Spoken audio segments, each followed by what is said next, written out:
because wealth is a game of value creation, and dollars follow value. So, what I want to make sure that we do is, first of all, build out a framework that if you leverage, you can achieve economic independence somewhere between 3 years and 7 years.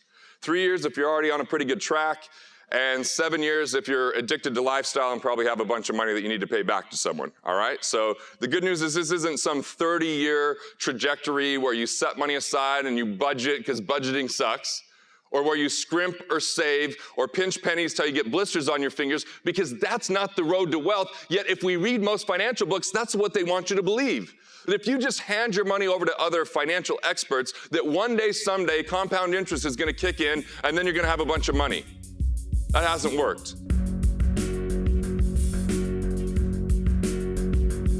You know, I hear the word generational wealth as they kind of introduce me, and I hear about like what the 1% do, and yet I think back, because David and I were in Italy this summer together. I invited him out to our villa when we were there for a few months, and the reason I went there was to reconnect with my roots.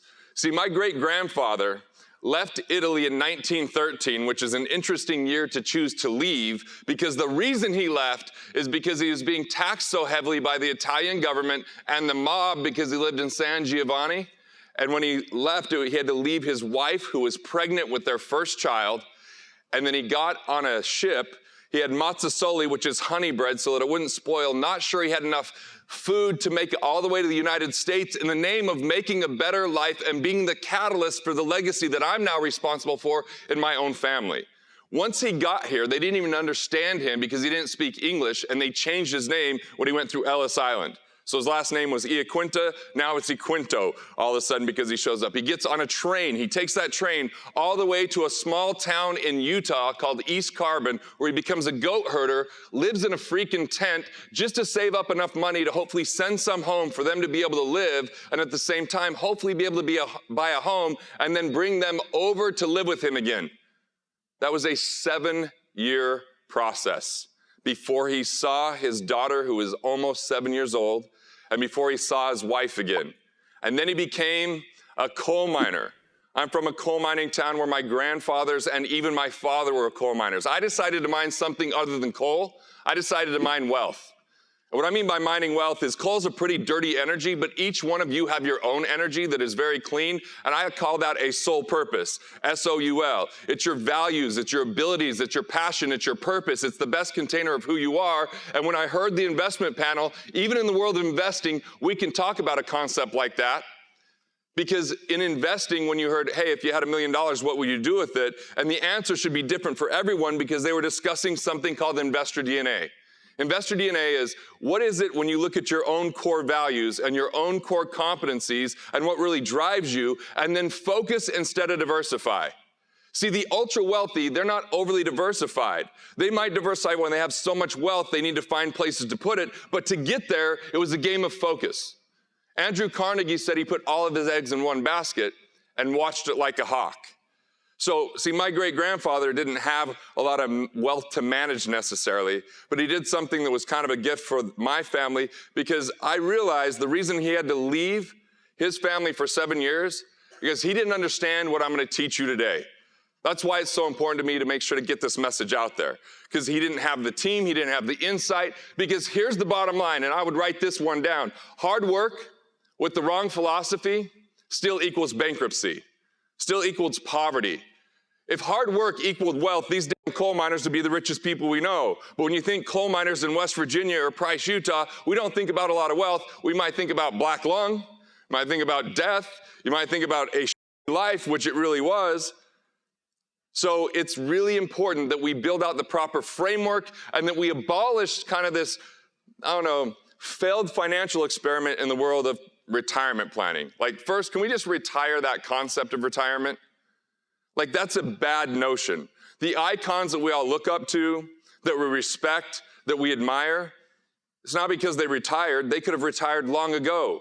But once they had even more money, they used that to fuel even more purpose. And if your purpose is greater than your problems, if your purpose is greater than the current financial circumstance, then you're going to earn and create a lot more wealth, because wealth is a game of value creation. And dollars follow value. So, What I want to make sure that we do is, first of all, build out a framework that if you leverage, you can achieve economic independence somewhere between 3 years and 7 years.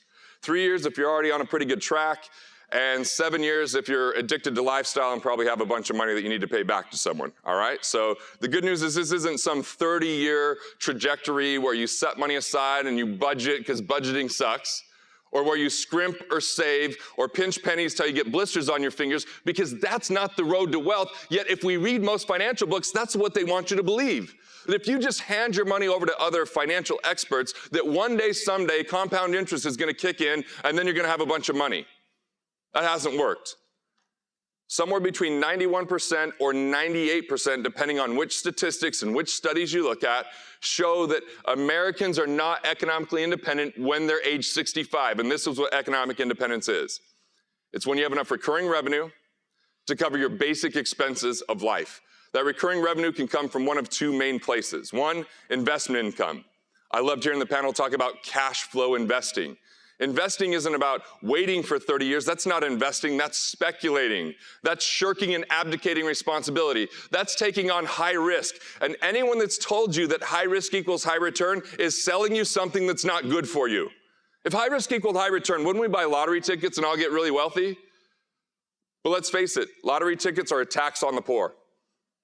That's how governments raise funds, by having people believe they're somehow gonna get something for nothing, which is a disease of the mind. And look, there's this kind of scarcity mentality that happens with a lot of people in the world, and scarcity is the greatest destroyer of wealth. No amount of luck, saving, discipline, rate of return, or financial advisor will save you if you're in a scarcity mentality, because it's kind of this disease called the consumer condition. The consumer condition is where people look to take more from the world than they bring to it. You've seen it. It's called the entitlement mentality. You've seen it. It's when people operate out of fear, doubt, or worry, and they are no fun to be around because they absolutely suck the marrow out of life and never give another piece of it back. On the other hand, I believe that there's a producer paradigm. That producer paradigm is where we create more value in the world than we take from it. It's one where we believe that even if there's a finite amount of resources, there's innovation, there's ingenuity, there's value creation, there's service, there's solving problems. And the bigger the problems in the world, the bigger the payoffs that are available out there for people to actually make more money. I mean, there's never been more money in the economy than there is right now at this second that I'm speaking. So it's not that it's scarce, it's that the knowledge of how to earn it and sustainably keep it and grow it is scarce. So we begin with investment income being part of that economic independence. The second type of income is entrepreneurial income. Entrepreneurial income isn't the income when you're actually the technician doing the work and getting paid for that. Entrepreneurial income is when you have the infrastructure and organization that, with some maintenance and monitoring it and a degree of management, continues to pay every single week or every single month, even if you're not there every single moment, right? So first of all, there's kind of this myth. There is nothing that's a complete passive income in the world. There's just things that are more passive or less passive. If you think that there's complete passive income, you're gonna watch that just pass you by when other people make money.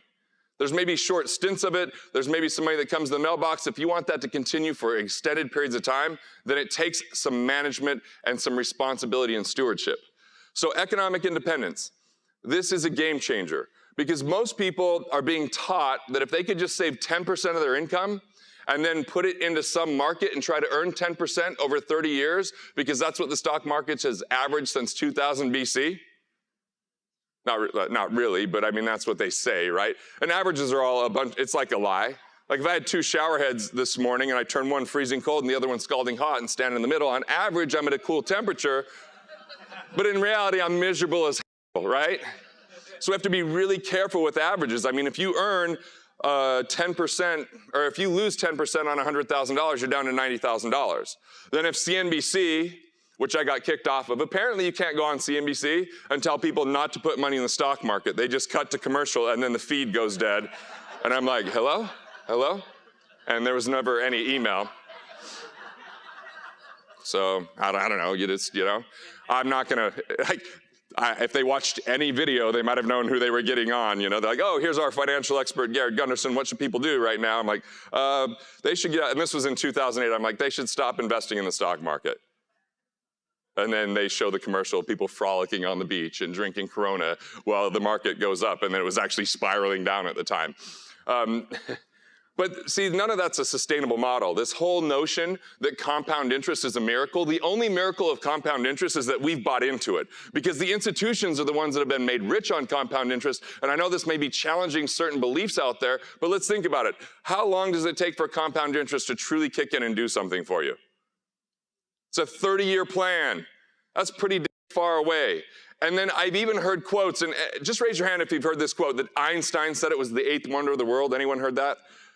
Yeah, that's a complete lie. We researched it. We got these two guys, Tom and Steven. They did the research, and he was actually in Austria in this conference where he said compounding numbers was the eighth wonder of the world. And then Security National Life in 1927 of all times said that compound interest was the eighth wonder of the world and misquoted Einstein while people got their ass kicked in this little thing called the Great Depression.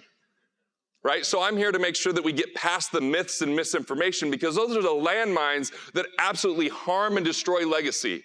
And if there's anything that I'm passionate about, because I'm not actually yelling at you, it may sound like it. I'm just excited. Nobody's in trouble or anything right now that I know of. David, if he's off clean, the rest of you guys are fine. But it's legacy is what I'm passionate about. Because when I think about what my great-grandfather did, and what that meant, he didn't really get to have a great life as a coal miner, but he gave an opportunity for me to have a great life. And now I got to make sure that I don't raise entitled little brats with my kids. It's a totally different thing. Like when we're in Italy, we're going to Verona and Venice, and we're going to Florence, and we're going to Siena, and we're eating and drinking all the best foods and seeing the best places. My family never experienced that, and you want to know why? Because they were unfairly taxed, and they unfortunately didn't have the right insight and information to do the best things with their finances. So you could be so skilled, you could be so well-intentioned, you could be so loving, you could be an amazing person, but if you don't get your money handled, life is going to be difficult. So I'm going to give you a very clear-cut strategy and framework that's predictable, it's sustainable, it's distilled, and you can leverage it. And if you do, you will become economically independent, not 30 years from now, but within 7 years. Anybody okay with that? All right, cool. I'm in the right room for 6 of you. That's awesome. No, okay, cool. Yes, I'm pandering, it's fine. See, this whole notion of saving 10% to try to get 10% is a slow, dangerous road. So here's the different framework. Let's get you to a point where 100% of your lifestyle expenses are handled by investment and entrepreneurial income. And when that happens, every single dollar that you actively earn can give you the biggest insider advantage, because you can build more assets at 10 times the rate as the person who's scrimping and saving, that actually gets into a mindset of scarcity. And unfortunately, that hard work is completely destroyed because of one thing. You don't shrink your way to wealth. The reductionist thinking that has permeated people's minds in the world of finance and been propagated by financial institutions has absolutely destroyed people's wealth, to the point where they're being taught that high risk equals high return, like I talked about before, or that it takes money to make money, as I talked about before, or all these kind of notions that are damaging, and they get people to be so debilitated that they don't take action anymore. So, first off, before you save a single cent, or try to wait for 30 years, let's go through this framework and begin with the very first lever. And I'm using the word lever because this creates leverage in the framework. It's not leveraging money and putting yourself at risk. I'm talking about leveraging knowledge. I'm talking about leveraging ideas and relationships in a way that produce better and more consistent results. And the first lever to economic independence is to boost your profits. Or, let me say that really simply, keep more of every dollar you make. So have you ever heard the statement or sentiment, live within your means? Anyone heard that? Who would have been so inspired if they're like, here comes Garrett Gunderson, who is going to tell you how to live within your means? Who would have just been like, oh, hell yeah, I need to make it back early to hear about how I need to live a shitty life so that I can have a bunch of money when I am too old to spend it with my artificial hip. Yeah, that's like the main notion out there. Like, and look, that was one of the early books I read, was The Millionaire Next Door. Anyone read The Millionaire Next Door? Spoiler alert and earmuffs if you don't want to know the ending of that book, but I'm going to save you some time. The Millionaire Next Door, it's Christmas season, so it's a lot like the first half of A Christmas Carol. If you will be a miserable miser, you too can be a broke millionaire that no one likes because you don't turn on the air conditioner in the summer, because that's going to save you some money. Oh yeah, you know people like this, right? Like I remember my buddy Marcus, like he lives in Vegas, and we used to be buddies. We're not really buddies anymore because I would go to Vegas and he's like, dude, I'll pick you up at the airport. I'm like, sweet. And then he would roll up and like his hubcap would like roll across the street with like the antenna that was a hanger from his closet, you know? No air conditioner. Have you ever been into Vegas with no air conditioning? It was an experience where I'd roll down the window and it felt like there was a blow dryer blowing in my face. So then I'd roll the window up and it felt like I was in an infrared sauna that had been on too long, and I just wanted to punch him in the throat. And then we get to his house and I'm thinking, oh God, finally some relief, and his thermostat was at 86. And I was like, bro, if I pay you $5, could we get that all the way down like 79 or something? That'll feel like Antarctica, right? But that's those people that think that wealth is about what you can stop and reduce and not do. And you read the books and it's all about that. And what those books miss out is on, first of all, the magic to wealth is being a freaking entrepreneur. It gives you the biggest advantage that's out there because you're in charge of your value creation. Because as you create more value, you can get paid more money. And as you serve more people or impact them more deeply or reach more people or solve major problems, there could be a windfall of cash that comes in if we're actually capitalistic. So, the first piece is to keep more money and to live within your means. You can budget, but budgeting sucks, so there's two other ways to live within your means. The second way to live within your means is to be more efficient. Simply, there's 4 I's to efficiency. The first I is don't tip the IRS. The IRS is taking money from 93% of you that they don't require, but you're voluntarily handing it over because you don't have all the tax strategies. Number 2, the second I is interest. If people have more than one loan, there's an 80% chance that they're paying more interest than they need because they either don't have the right credit score, the right collateral, or the right connections, or the right cash flow reporting. And it doesn't even mean that you have to refinance sometimes. Sometimes you can streamline that or renegotiate that and put more money in your pocket. The third I is investments. There's 2 ways that people become less efficient with their investments that are so substantial that if you could correct these 2 things, you're gonna have a ton more money. Like in the world of investing, we usually get to hear about percentages. Like they love percentages because percentages make us feel like it's not a big deal. Like 1%, that's no big deal. Unless you're in the world of sailing and you're gonna go like from North America and you're gonna go across like the Atlantic Ocean and try to get to Britain. If you're 1 degree off, you're just in the wrong hemisphere. No big deal, you know? It's the same thing in your finances. So if you had $100,000, you invest that for the next 30 years and they show you this stupid lie called 10% in the stock market year in and year out, that grows to 1.74 million. That sounds awesome. Now, what if you have 0.8%, so less than 1%, in non-performing fees? Like non-performing fees like legal fees, admin fees, 12B1 fees, which are marketing fees that you pay to the mutual fund companies, or certain expense ratios for fund managers that aren't doing their job or they're not beating out the other indexes. Now, instead of having 1.74 million, you have 1.4 million.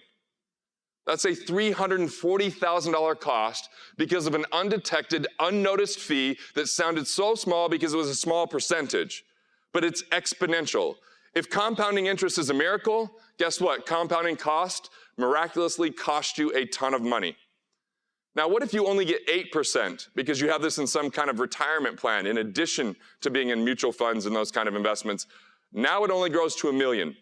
So that's a $744,000 cost because of 2%. So I've got this whole financial nerd network is what I like to call them because they are financial nerds and they are proud of it, like they wear it with a badge. And they're like human ATMs. They're like financial detectives to find out where those things are so that you stop paying for non-performing things and keep that money in your pocket. Now, the second part of the third I is downside protection. Do you have a trailing stop loss? If you've invested in someone's business, do you have a UCC filing? If you've invested in some type of other investment with a private individual, did you add some degree of collateral? I mean, think about the financial institutions. When they were up here on the panel, they called a stated loan a stated lie loan, which it typically is, right? Like, oh yeah, I didn't make enough money to get this loan, so I'll just tell you I make more than I made. Now, that's when the banks get in trouble, but when the banks want to be secure, they think of a couple things. Number 1, What can they do to protect their downside? They're not good at real estate. They're not trying to get into real estate. So what they're looking at first is your credit score. Then they look at your taxes, right? Then if you're going to get that property, they're going to make you pay for an appraisal. And even after you pay for an appraisal, they want you to put 20% down. Otherwise, they charge you PMI, private mortgage insurance. And I can go on at the ways that they're protecting their money. Why is it then that they tell us it takes money to make money and high risk equals high return when they're doing the exact opposite? It doesn't take money for them to make money. It takes your money. And they tell us 10% is a good return. But if you're only getting 1% on a savings account and they lend that money out for as little as 2%, what rate of return do they have? 100%. They borrowed your money, not even theirs, for 1%, and they sold it for 2%. And if they screw it all up, then what happens? You pay taxes to bail them out. Do you see that there's a completely different set of rules that they're abiding by? I'm not saying that they're wrong and that they're evil and that they're bad and that we need to not use them. We need to not be used by them. Rig the game in your favor. Start earning interest rather than paying them interest. Start to learn about cash flow banking. You got the book, What Would the Rockefellers Do? It's in your bags. It shows you how you could boost that 400 to 800% on return, protect it from liability, and then increase and boost your cash flows 20 to 50% in the future because you use a coordinated strategy with all of your assets. Should I talk faster, do you think? I was just wondering. So we're 3 eyes in, all right? We got IRS. 93% of people overpay the IRS by $11,430 for every $500,000 that they make if we throw out the people that way overpay. The second thing is interest, and we have a process called cash flow optimization where we find $2,484 per month of lost money just through not differentiating expenses, not understanding what things are destructive to eliminate, what things to address and increase, and then how to restructure loans and renegotiate. The third one was investments. We talked about the fees on that. And the fourth one is insurance. If you have duplicate coverages, improper structure, this is where people lose money on insurance. So of the 4 eyes, let me spend some time on the thing that will provide a huge rate of return for you now. You can put these things on the ground in the next 24 hours. I'll kind of build the framework inside of that, then I'll finish out the rest of the 5 levers to economic independence. So on taxes, here's 2 things to avoid. These are the 2 biggest traps that are out there. The first one is deferring your taxes. If the government owes between 19 and $20 trillion, who thinks in the long term we're going to see taxes go down by a show of hands? Who thinks 20, 30 years from now, we're going to have a lot lower tax rate than we have today? 0. Okay, 0 people. That's a concern to me. And if you decide that you're going to put money in a government qualified plan, you've just invited the worst partner into your life that exists in the world. Want to know why they're a bad partner? Because they say, okay, you put the money in, I'll be your partner, I'll take 40%, but if you get out early, I'll take 50%. And in the future, I might take a bigger percentage based upon my economic circumstance. I don't know what it's going to be, but right now I'm $20 trillion in debt. Who's ready for that partnership? Show of hands, right? That's the trap. That's the trap. Deferring taxes is not saving taxes, it's deferring taxes. Don't get caught in that trap. The second trap, early on in my financial career, before I understood what I understood today, I remember I'm a newlywed and I tell my wife, hey, we're going to get rid of your little red Infiniti car that you love, because there's this obscure thing called the Section 179 for vehicles over 5,500 pounds, where we can write it all off in 1 year on the purchase price. So we're gonna buy a Chevy Tahoe, even though we don't have kids and I just work all the time so we don't go to the mountains or anything, but it's gonna be a great idea to buy a depreciating asset to save tax. See, my wife told me I was a jackass and it turns out she was right. I just thought it was hurtful she said that. So, don't borrow to consume. Don't borrow to go get a depreciating asset, but most importantly, don't let the tax tail wag the dog. It doesn't make sense to spend $1 to save 40 cents. So don't defer and don't just spend. So here's the 3 things to do around your taxes. I'm helping you navigate thousands of pages in just three-piece framework. Here's the deal.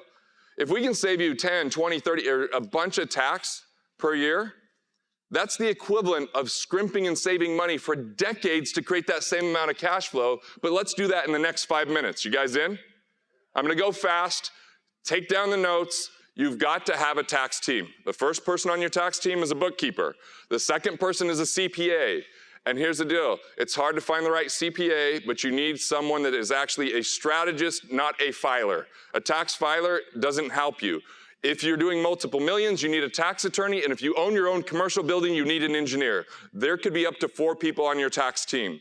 Now, you want to be proactive with them, and every single quarter, get on the phone with them and have a brainstorming session. Your job is not to be bridled or limited by the tax code, but just throw crazy ideas out there and have them tell you why that could work or why it can't. Like when I went to Italy this summer for a couple months, I said, I want to write that off. He says, you can't. I'm like, okay, I'm going to have a mastermind while I'm there. I'm going to have David over. I'm going to film some things. I'm going to write a book. I just think better in Italy. I'm going to meet with my wife, and she's part of my corporation. And then all of a sudden, 50% of the trip becomes a write-off by the end of the call. Okay, so you want to brainstorm. Now, the second thing is, you want a different set of eyes on your taxes every 3 years, because if you've missed, you can go back and amend. In 2006, I had 2 business partners die in a plane crash. And I did not get proactive. I didn't talk every quarter to my tax team. I didn't get any information over to them. And I found out in 2008, I had overpaid my taxes $54,000. So instead, the government wrote me a check for once, and I got that money back. So you can amend your returns back up to 3 years. So that's part 1 of the success framework around tax. Part 2, you want to turn all of your expenses that can be legally turned into deductions. Here's your number 1 question. How does this relate to my business? If it relates to your business, documentation is the key. Let me give you some examples. You can pay your kids $6,300 if you have kids under 18, and you don't have to pay taxes on that as long as you can think of things for them to do, including a $2,500 modeling fee would work if you put them on a website or something like that. Or maybe you just have them walk out here on stage with you like Ryan did, you know? Like I've done that with my kids. So you find ways to pay him. Another thing that you could do, who here knows the Augusta rule? Well, my clients, that's weird. Oh, my clients just raised their hand, that's cool. All right, Augusta rule is a big one because if you use your home 15 days or less in the year for a business purpose, employees, vendors, clients, you can rent that out to your business. The business writes you a check. You don't have to claim that as personal income, but the business gets to write it off. So calculate that. If that's, you know, let's just say it was $2,500 you're charging per time. If you're in Austin, you do it during South by Southwest, you charge $7,500 at that time. You do it during Austin city limits, it's another time. You just look at what would it cost to get a hotel or what would it cost to get a banquet room, and then you charge that. There is no tax to you, but you write it off in the business. So that right there could be worth $12,000, $13,000, $14,000, $15,000 in something that simple as we talk about it today. Or even simpler things is like having a home office, you can write off half your utilities, or other simple things that you can turn expenses into deductions. For me, I set up an intellectual property company. Now that intellectual property company, part of its intention is to put things on video, which means I now buy uniforms for that. And when I'm at home, I sit in Lululemon. I don't work out and I just sit in it because it's super comfortable, you know? And then when I'm on stage, I wear this kind of stuff, and now that's a uniform that I'm writing off. Turn your expenses into deductions. If you have a company, you need to have an annual meeting. I think better in exotic locations. So I always have my annual meeting, like at Whistler was our last one. We've done Hawaii, we've done Italy. We write that off. There's so many things, and the IRS says that the majority of you are not taking all of your tax deductions. Why? Because you might have an accountant that says they're conservative. Anyone have that accountant that says they're conservative? Here's what they're saying. I'm antiquated. I'm having you overpay your taxes because I don't know everything there is to know out there. And they scare you into thinking that that's gonna, you know, you're gonna get in trouble and there's gonna be red flags. But a lot of this is just so freaking simple that for some reason they're not doing it. Depeche, how many things are your accountants missing, you know, that you bring to them back in the day? So you had to go get a whole new team, right?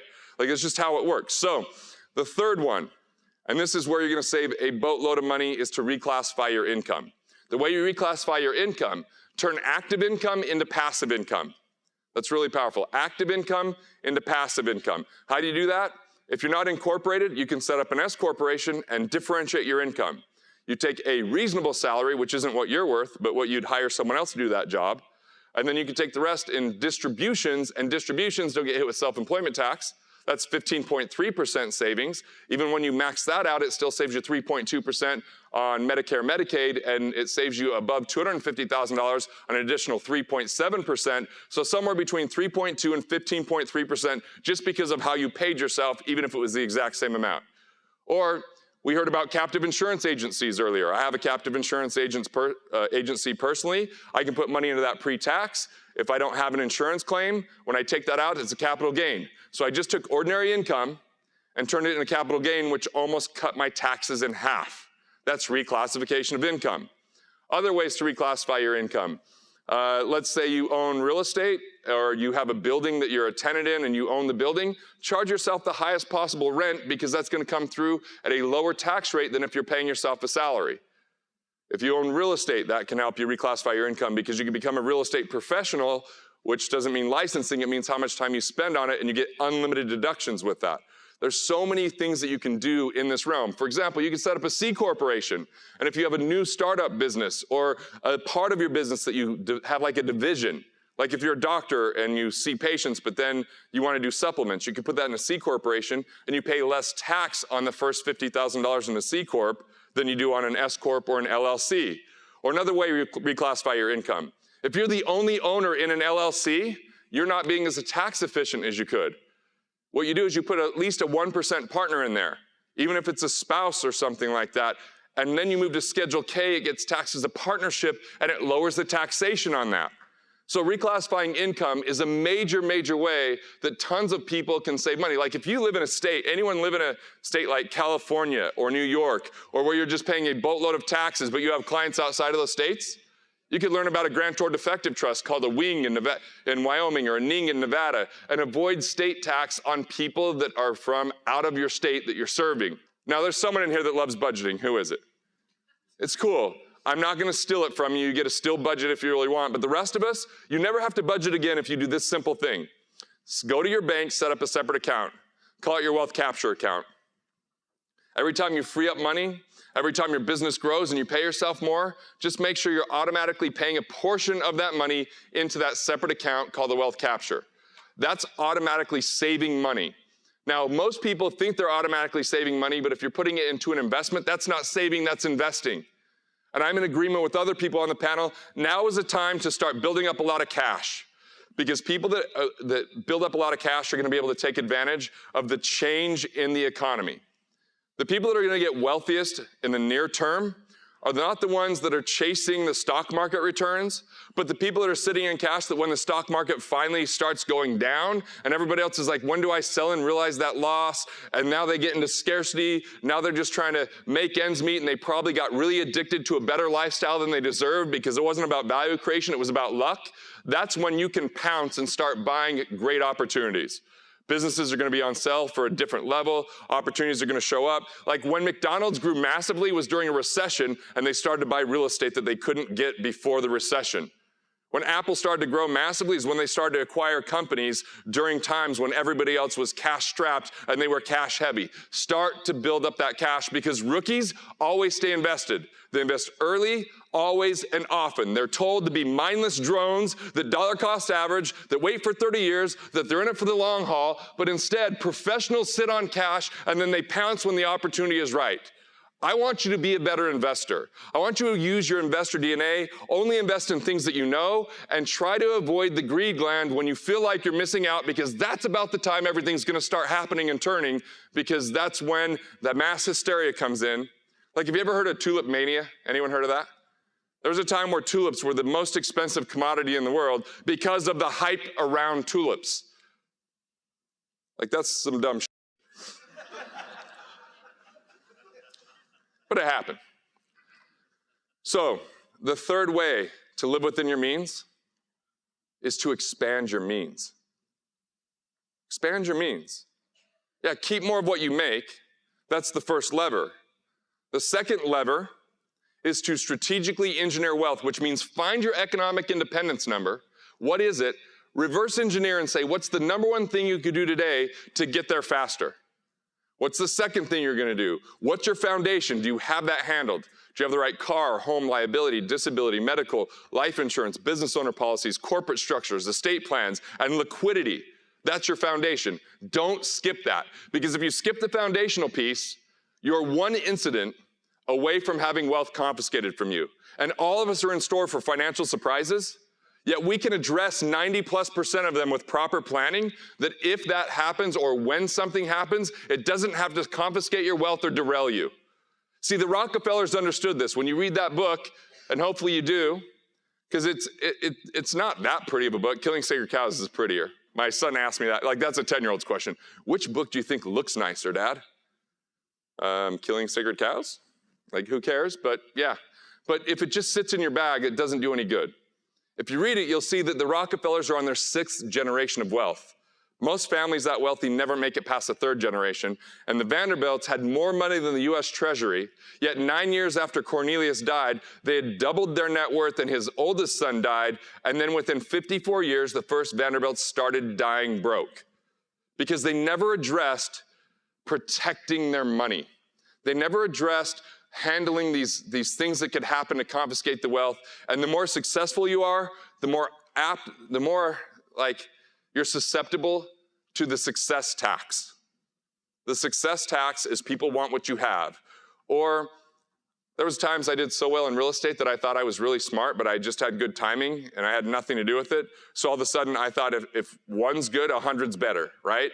That's a success tax. And be careful with all the semantics out there in the financial world, because you're gonna hear in the next few years about all these losses in retirement plans and in the market. And right now we're having this big run up, but the money isn't lost. Be crystal clear about that. The money is transferred into other people's hands. And the ignorance tax is the worst tax of all. So money doesn't disappear or go out in the woods and get buried very often, unless like we're in the mob days or something like that. Instead, it goes to people who are in the know and people that are playing a game that is already rigged against them. So I want to make sure this framework gives you the game to rig in your favor. So the first part of strategically engineering wealth is build the foundation. The second part is safety, which creates sustainability. That might be things like learning about umbrella policies, having asset protection trust, building up, an opportunity fund, getting lines of credit so you have liquidity. That's what that could be. And then the third piece is growing it, building that cash flow plan to become a better investor. The third lever to economic independence. The first one was keep more of what you make. The second was strategically engineer wealth. The third one is to accelerate investment income. Any money you have right now that's not producing cash flow, if you're not economically independent, is a huge opportunity to get to that advantage where you can get 10 times the growth. Because all of a sudden, every active dollar could go be reinvested. So turn those lazy assets into cash flow. If you have retirement plans, you can learn about a 72T distribution. That allows you to get that money out without the 10% penalty. Or self-directed IRAs, where you open up to the world of investing instead of just the brokerage houses of investing. The fourth thing, another big game changer, scale business revenue. All these books, I heard Ryan ask a question about Tony Robbins' book, and here's the thing about that book. It is a great map on how to be better at being middle class. I'm sorry, it is. I don't mean to be mean about it, but like he says, hey, owning a business is risky, but Tony didn't make his money putting his money in index funds or indexed annuities or any of that. He made his money being a world-class speaker and owning a whole bunch of businesses, and I want you to remember that is don't go invest in other people's boardrooms or other people's visions or other people's dreams before you fully funded your own. Don't prematurely diversify. Usually premature is not a good word, right? Like premature babies. I can't think of other things that would go with. Sorry, I have a comedy show I'm doing tomorrow. So scaling your business revenue, invest in people, processes, technological procedure, build that. Find ways that you could build more cash flow without you being directly involved every step of the way. You're gonna build more equity. Business is three-dimensional: equity, cash flow, and personal fulfillment, because you can actually connect to and course correct in the things that you're doing in that business. And the fifth piece of this is to make it count. You don't get a second chance at a first-class lifestyle. This whole notion, if you just defer and sacrifice, then one day, someday, you're gonna be happy. If you learn to be a miser, you don't just flip the switch one day and go like, oh cool, now I'm abundant, I'm a nice person, not an asshole that just saves every dollar and just thinks about money 24/7. That doesn't work that way. What happens is, if we buy into the reductionist thinking and scarcity, you will never be wealthy even if you have a decent-sized bank account. Because you'll feel like if you utilize that money or spend that money, that all of a sudden you're harming your net worth. Net worth is relatively worthless if it can't be converted to cash flow. I know people have had big net worth and had big bankruptcy that went along with it because it was illiquid, because they didn't understand how to manage cash flow. And this notion of retiring by accumulating money, wealth accumulation is slow. You want to be fast and sustainable, it's wealth acceleration, it's cash flow, it's velocity. See, here's the old equation. Wealth equals money times rate times time.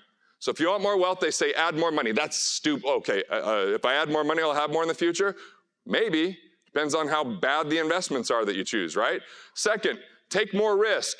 Who was drunk on Wall Street that's like, let's just tell people high risk equals high return to sell this piece of crap investment, right?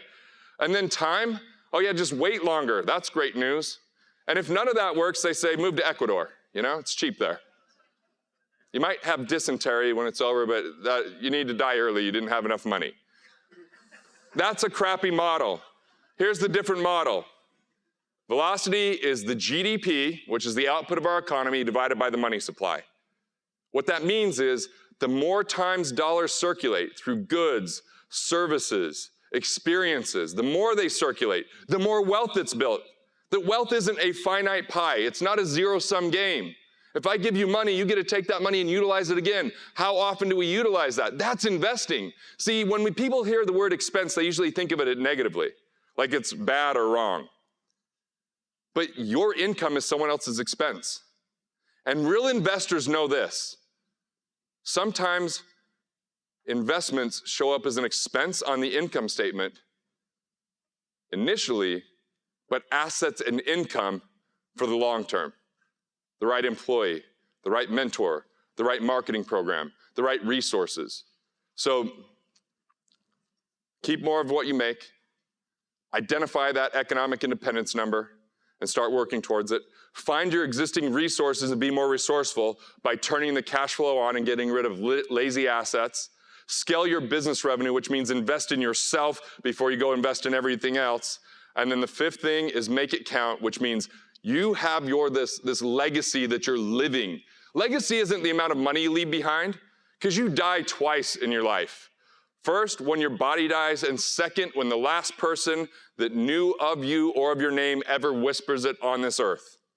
I'm here to make sure that my legacy lasts, because it's not something that just dies with me, but it's something that's the example I live today by having the right family retreats with my kids, so that we have distilled our core values as a family. So we have a family crest as a family, just like we have a logo for our business. So that we have a doctrine that we call our family constitution that governs our trust, that's dynamic and is distilled and is the core philosophies that I've learned in this world that I want generations to be able to benefit from for years and hundreds and decades to come, just like the Constitution of the US, right? But for my own family. And then a family office. The Rockefellers had a family office. Financial professionals that are on the same page, have the same philosophy, communicate with one another, and they're not just paid because they're making some type of commission. Instead, their job is to protect it, preserve it, and perpetuate it. The Vanderbilts didn't have any of those things. They lost all their money. The Rockefellers did. They donated $50 million to charity this year, and their wealth still grew even after David Rockefeller died. That's what I want for you. Because my great-grandfather didn't have that, and he had 7 years where he didn't get to see his family. So I'm on a mission to make sure 1 million entrepreneurs achieve economic independence. If you have it, you can swing for the fences in your business. You can make sure that money isn't your master, but you master your money, and that you make choices with financial freedom in mind. And I use that term very carefully, because financial freedom in our world has been a bastardized term, which most people think means an amount of money they have in a bank account. That's not financial freedom. Financial freedom is a state of mind where money is no longer your primary reason or excuse why you would do or not do something. We have a disease and a plague in our world today where money absolutely governs people's decisions to the point where they are manipulated, thinking that because there's a Black Friday sale that they're actually saving money. They're not being about investors, they're about consumerism. And you have an opportunity to do something extraordinary, which is have impact, to find what your skill set is, bring it to the world in a form of value creation, and the bottom line is dollars follow value. Make sure nothing destroys your legacy, that you get clear about who you are, you find the path to making more money, and you have the financial team that surrounds you to keep more of every single dollar you make, and you'll be able to get there in a short period of time if you follow the 5-tier methodology I just talked about. Keep more, engineer the wealth, accelerate the investment income, scale the business revenue, and enjoy life along the way, because you are your greatest asset, not a stock, not a bond, not a piece of real estate, and surround yourself with good people and get rid of the a-holes. It's that simple.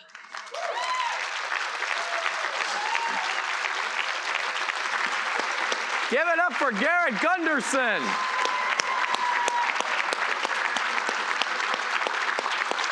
I want to stay standing with you because the energy is high enough. And I just want to ask you a couple questions about this. I actually want to ask you about work and life, because you travel the world, you get a ton of stuff done, you have a great relationship with your wife and kids, you run a great business, you help entrepreneurs all over the world. How the heck do you stay so centered and present and still get everything done? How in the world do you do that? Okay, this will be a couple pieces to this question.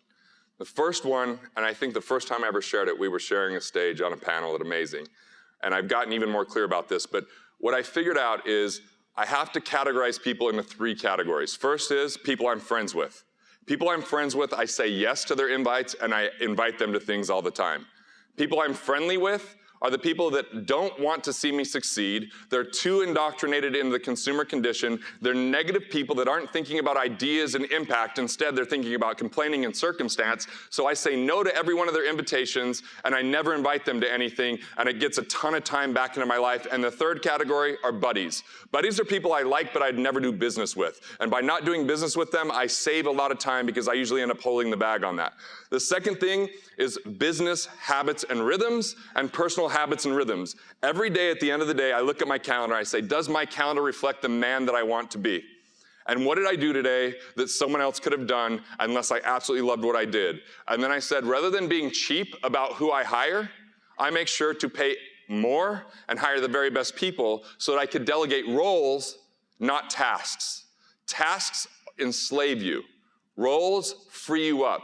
Because if you can count on someone and hand it to them and they can do it, then you can go to Italy for 2 months and still have your company run and only work for 5 half days. Or you could be on the road and have an event. We have one of our workshops going on right now. When he first invited me to this, I'm like, I have a workshop. And by the way, someone that you introduced me to is at the workshop. They're like, you're supposed to be at Capitalism. I'm like, I'm going last night. And they're like, oh, so yeah, once again, they feel like, how are you doing all this? But I have a book coming out next year. We have 35,000 copies in bookstores. In March, 100,000 copies out the gate. I'm going for #1 with that. It's because I chose a good team. And I've just gotten more selective. I do 5 things really great, and then I say no to a ton of stuff. I say no to a lot of opportunity because we always get these distractions as entrepreneurs that are gift wrapped in something that looks like opportunity. And I've gotten really clear to listen to my wife because her intuition tells me when it's bullshit. Yeah. So we both believe that entrepreneurs are the greatest engine that we have to create growth and 100%. Wealth and change. And entrepreneurs go into something, we get amazing results right away, and then we often get constrained by stuff we need to get done, by things like payroll, by paying taxes. You're working at freeing that up and freeing up that capital, make sure it stays in the hand of entrepreneurs rather than governments. Yep. What do you think is the #1 mistake that people make that gets them constrained? The #1 mistake is that they can't differentiate the 3 measures of worth. So there's price, which is what we pay. There's cost, which is our economic impact. And there's value, which is our overall feeling of satisfaction. And most of the world, they live in the world of price. And when we try to save money, we end up expending and taking tons of energy in the name of that savings. It constrains us, and then all of a sudden we have less energy for everything else. But if we can understand cost, I would pay 10 times more for my tax attorney than I pay him right now because my economic cost goes down so much having him in my life.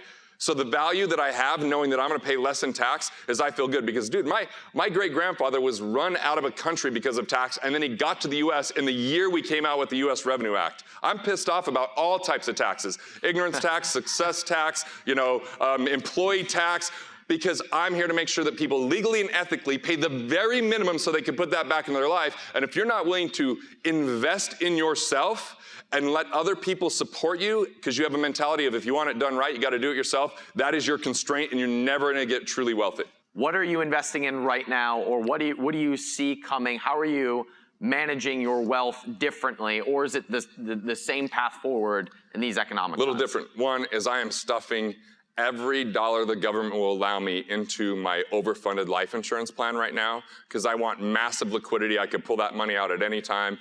I'd have to do better than 9.9% to put it somewhere else, and that's a pretty amazing storage tank. And the second thing is I started to look at investing not as products, but let me give this equation, and then I'll answer the second half. There's this equation. Who in here wants more money just by a show of hands here? okay?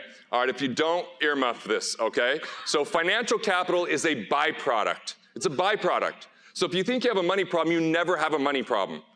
It's actually a problem of two more precious forms of capital, one being called mental capital, which is your knowledge, your wisdom, your insight, your tools, your strategies, mental capital. If you've ever heard it's not what you know, it's who you know, that's not true, because Ryan doesn't hang out with me and I don't hang out with Ryan if neither of us brings anything to the table. We're just we'd make fun of each other, essentially, right? So what you know matters in today's world. And the second piece is relationship capital, which are people, networks, organizations, mentors, family, friends. And if you want more financial capital, you're either an idea or a relationship away from that next level of prosperity. So I am bullish and aggressive on investing in quality relationships. I'm bullish on investing in the right mental capital and attending and spending time with the right people. I put a lot of money in that every year because it always pays off in a big way for me. So that never changes regardless of the economy. But I stopped looking at investments as products, and I started looking at investments as what are my biggest skill sets? How can I package that up and start bringing that to the marketplace, not only to customers and clients, but even to other financial people. And in the last 2 years, by looking at that, half of my income comes from licensing what I do, and I consider that my #1 investment. And I can get 6-figure and 7-figure payouts in short periods of time. I can't do that with any other investment unless I would have gotten into crypto when I was first told about it. Want to master your money? Want to figure out the things that you could do to improve your finances? Click here and check out more videos like this on Money Matters.